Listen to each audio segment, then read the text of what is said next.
Hey guys, Zoo Talks. It's late, I should be in bed. It's nice to release, isn't it? Clouds gotta release their water. The murky energy must be released somehow. I'm alright with it.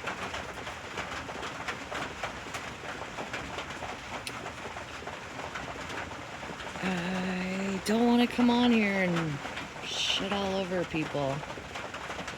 It's like such a important part of Zoo Talk life.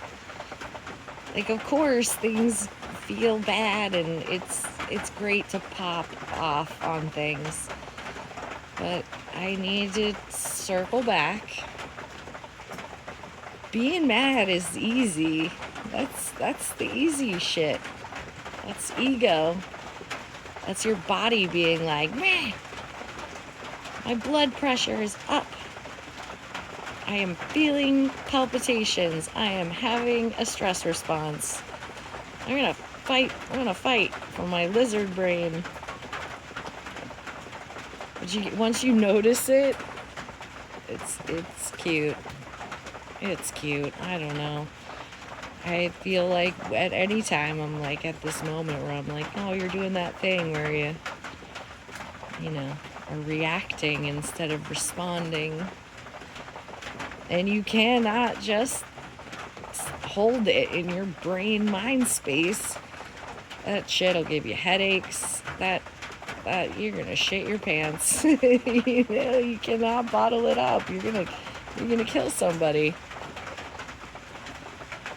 And I guess I was reflecting about all the instances where I know God's got my back, right? And it's just like two, I guess, for tonight that come up. It was two different scenarios where I was supposed to go to a concert. And one of the concerts was in the middle of winter in Rhode Island, and they got into a 15-car pileup, totaled their car. It was like black ice. Holy shit, can you feel? It was just ice you couldn't see. And they slid and got hit, and the cops came, and then someone hit the cop car, and like it was a catastrophic night for me to be forgotten and left behind. So that's one. And it wasn't even like a good show. It was like the Mighty Mighty Bosstones, I swear to God, at like the Strand in Providence. You know, at the end of the day, not a big deal. And then in college, because like my first concert was the Cranberries. I miss the Cranberries. I'll have to put some of those on there.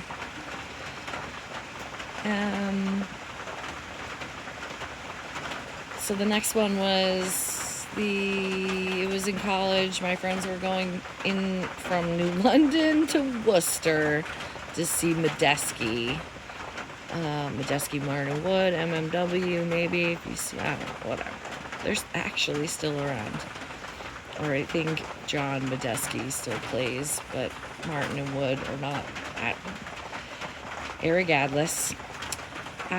Oh, Sue, we're going to the show. Oh, yeah, we haven't bought tickets. Oh, sorry, there's not enough room for you in the car. Aww. And I remember being like, oh, gee, shucks, guys. Why the fuck? And I went out, per usual, went out at a good old time. And then got back to my dorm at like 1 in the morning.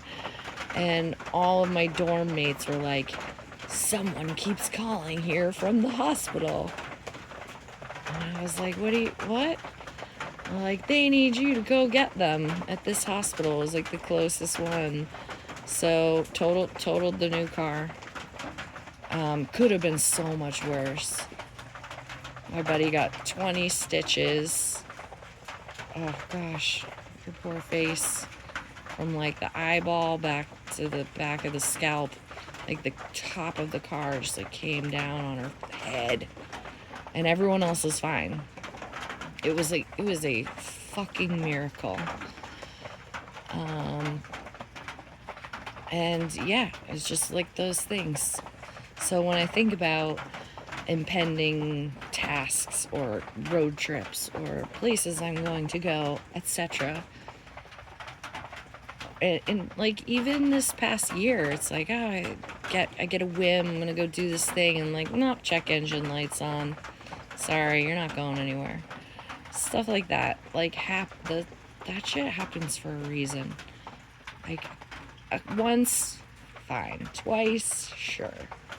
3 times or more, and then you start noticing every little thing in that way, and that like observing data collection about your personal being, life experience, and especially if you just remember everything so vividly that like I gotta cry, and it's such a great release. Whatever. Thank you for the rain tonight. I'm okay with it, because like I gotta release me of the energy, please. Because feeling everyone's feelings all the time, but also knowing now in my old age and wisdom, because I am so fucking old now, I'm noticing patterns that aren't just like, oh, you're doing that thing, or oh, you haven't eaten, that must be why you're in a mood, or oh, you haven't been sleeping well. Like the connective tissue around human existence. But then to spiritually be like, oh, God's got my back. Like, and so as far as like forward planning, you can really put anything on the table. You can envision the most perfect and beautiful outcome.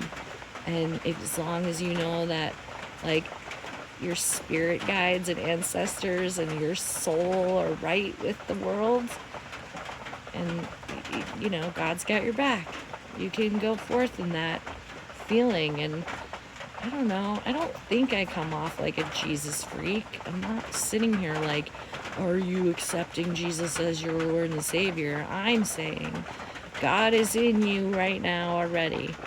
You are a divine being and could have been an angel in a past life. You don't know. And you get right with yourself, and you start to hear, you hear your inner voice and your gut feeling, and you learn to trust it. And it feels really good. And it's comforting. It's like your favorite blanket. Okay. I love you. Have a night. Bye.